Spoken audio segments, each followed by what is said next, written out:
My name is Linda. I'm in my 50s, leading a leisurely life, juggling a part-time job and hobbies. My husband, William, celebrated his 60th birthday this year and switched to a contract basis, continuing his work at his own pace. We have a 32-year-old son, Jack. Though his adolescence was a bit challenging, he now exhibits a sense of calm that's hard to believe. He's settled into his dream job and seems to be enjoying his single life living alone. And we have one more member of our family, my mother-in-law, Sue.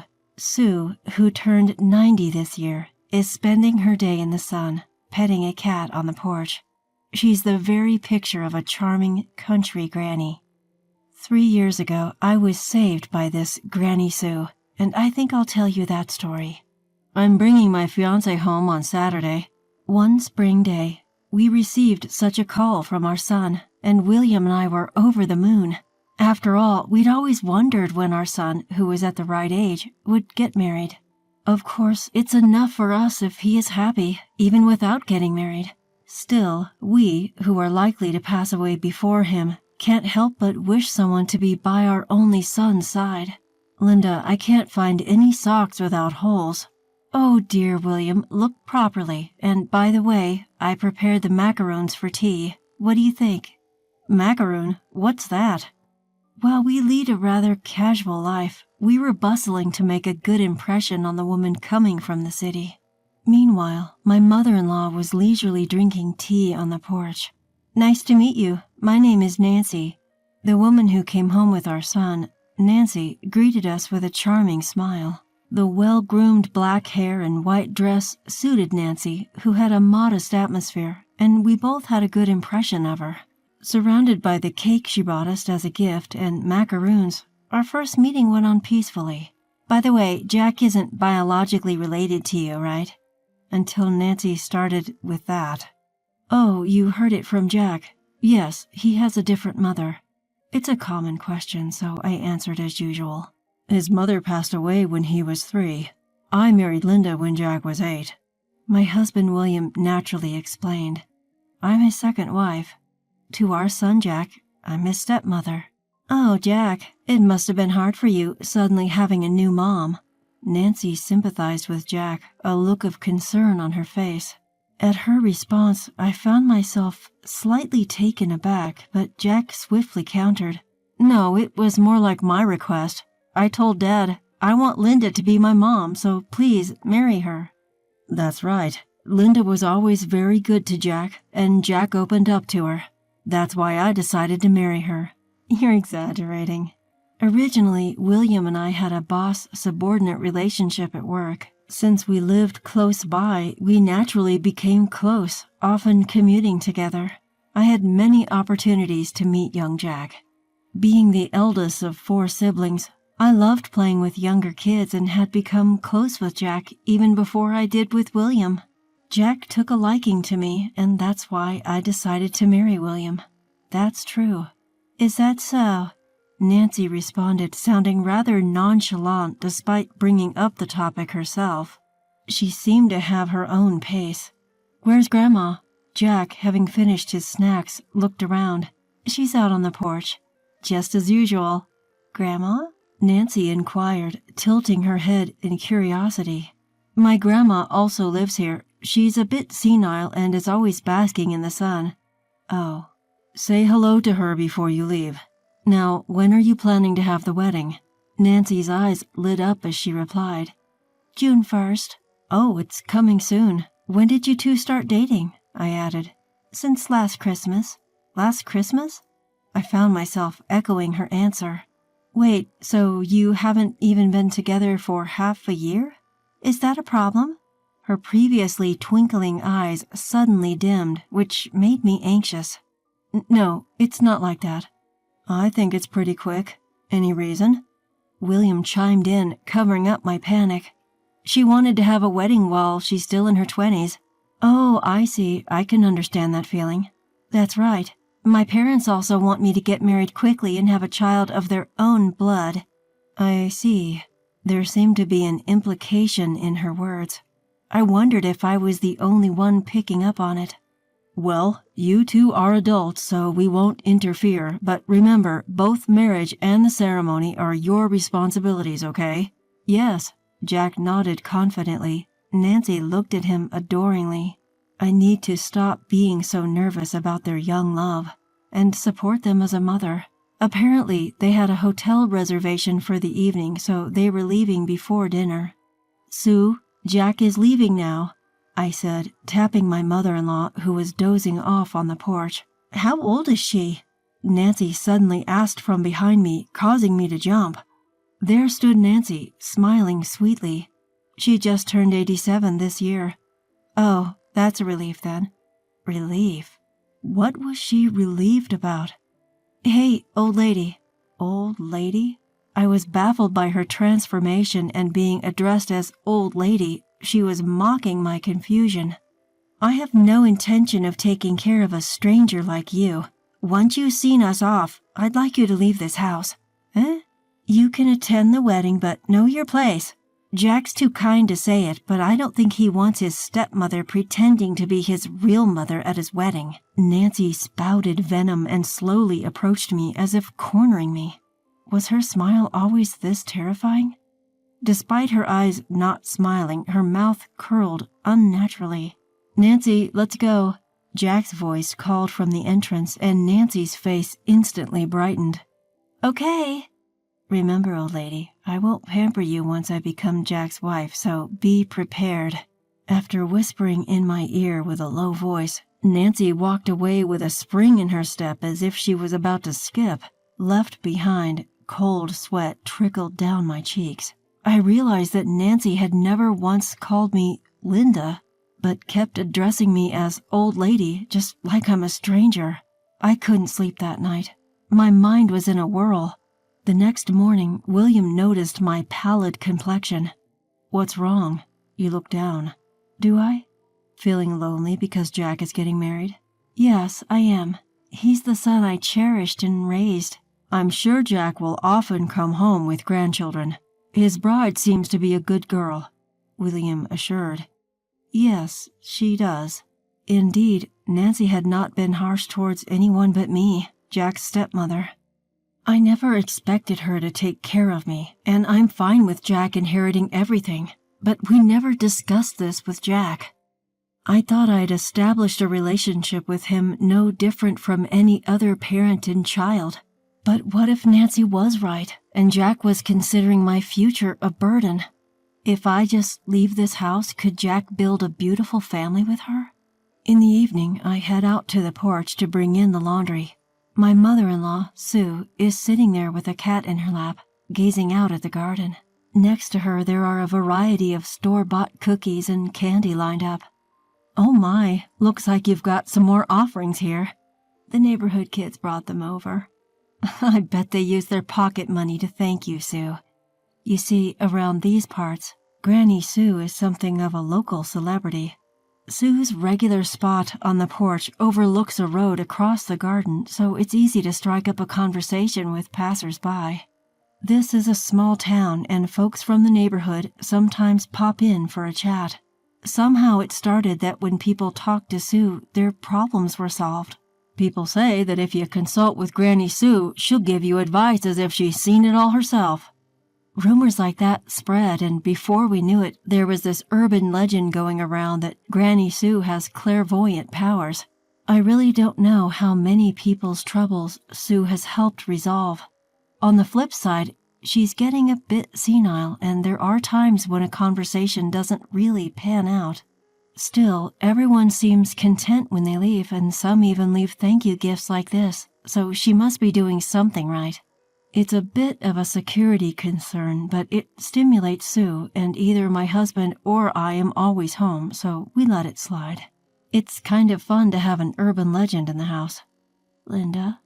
Yes. You don't need to worry about anything. That girl and Jack won't be getting married. What? Without me saying a word, Sue hits the nail on the head of my worry. It's quite a surprise. How do you know they won't get married? Just look at her face. It tells me everything. Her face? Indeed, the face she showed while cornering me was straight out of a horror movie. If I were a man, I wouldn't want to marry her. But I wonder if there's any chance for Jack to see that face before their wedding. Also, your daily deeds will prove themselves. Mine? What do you think I should do, Sue? Well, Linda, oh, look at these cookies. They look yummy. Who gave you these? Oh, Sue. At critical moments, she'd retreat back into her dream world. Yet her words still lightened my heart.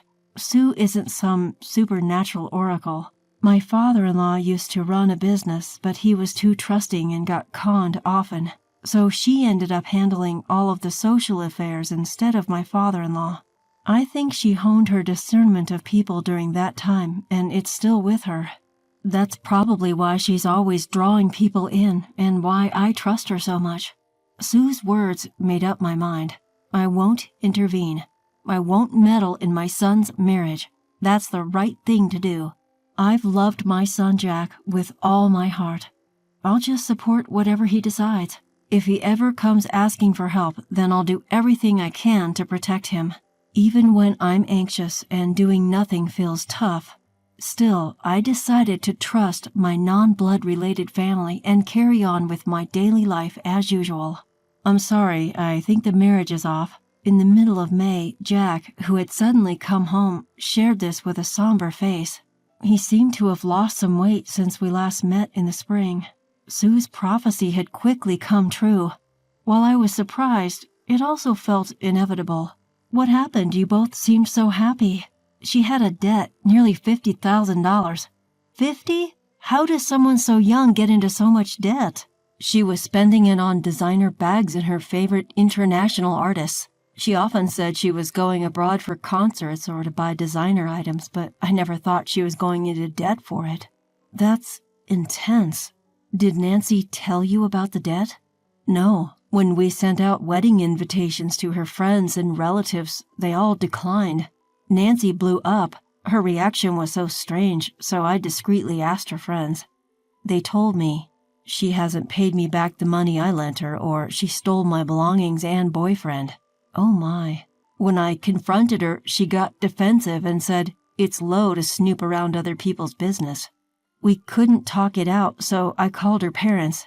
They said, "You're going to be a couple, don't dwell on the past. A real man would pay off her debt." What? And then she casually mentions her parents are in debt.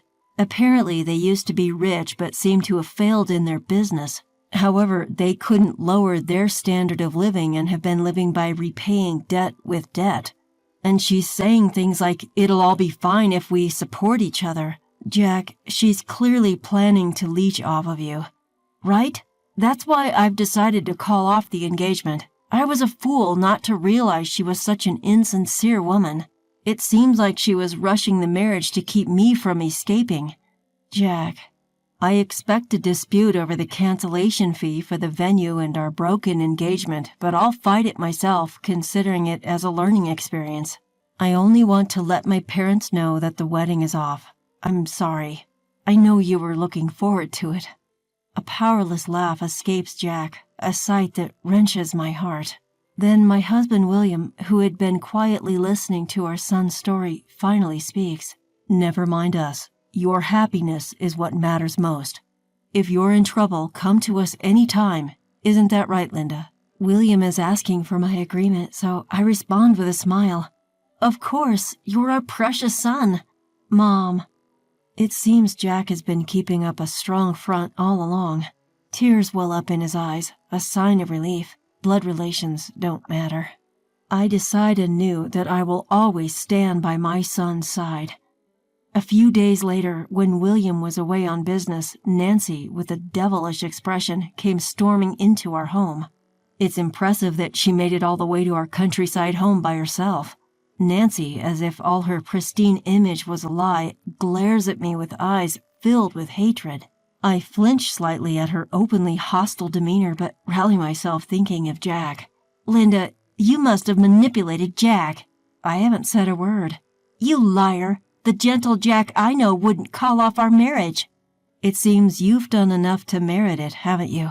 All I wanted was to make Jack happy. Plus, Only I, a princess, can free the prince from the witch's curse.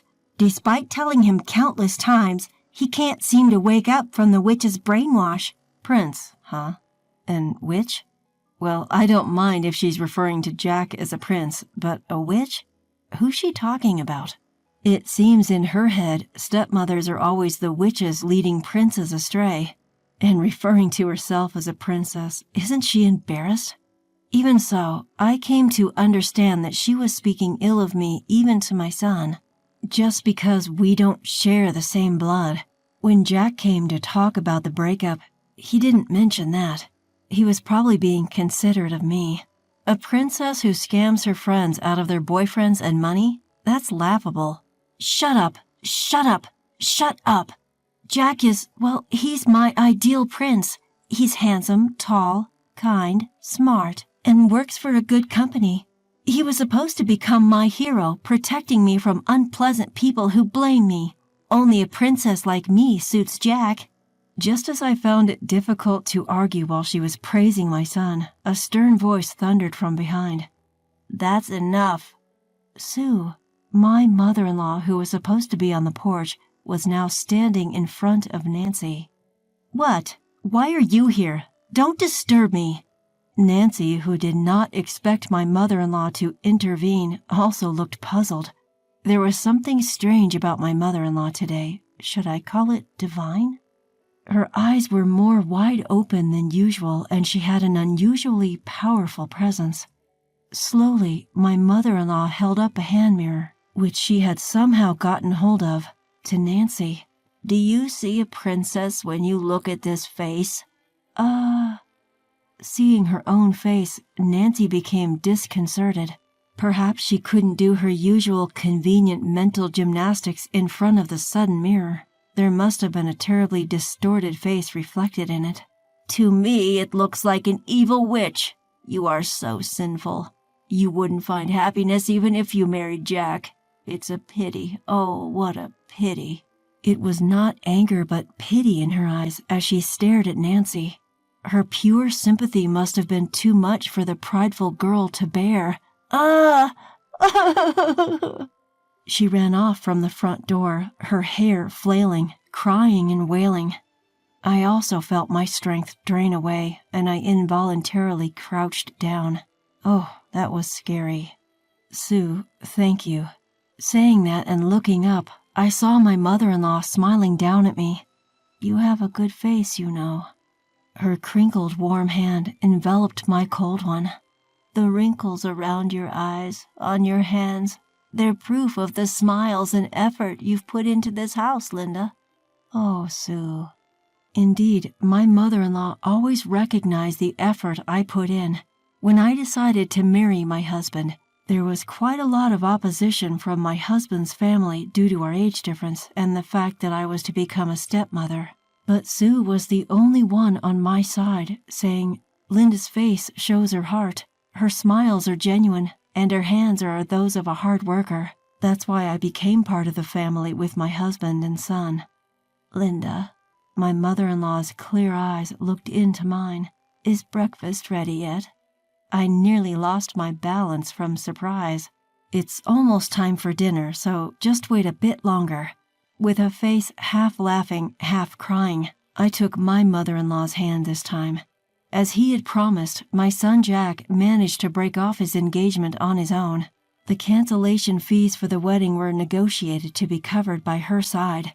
Even though Jack managed it on his own, he had consulted a colleague at work who introduced him to a good lawyer. I think it's also a testament to Jack's ability to have built such helpful connections. Nancy never dared to set foot in this house again. When the discussion about the broken engagement took place, it was only her parents who were desperate to make Jack pay a large amount of compensation. She seemed to be out of spirit, as if her soul had been drained. I guess my mother-in-law's words and the sight of her own horrific reflection must have come as a shock. 3 years have passed since then. Jack seemed to have become wary of women for a while, but it looks like he finally found a woman he wants to marry again. She's a nice person who positively reflects me as a stepmother, saying, It's great that Jack has 2 wonderful moms. Sue looks pleased too, saying, "She has a nice smile." Over 90, Sue is still as cheerful as ever, soaking up the sun on the porch. Her hearing has gotten worse and she doesn't seem to catch much of what people say. But still, people continue to come to visit Granny Sue and talk to her. She doesn't seem to give advice anymore, but it doesn't seem to matter. Everyone leaves with a smile on their face. Sue is like a sunny spot. She has a mysterious power to brightly and correctly illuminate everyone. My son's wedding is just around the corner, so please stay healthy for a little longer, Sue.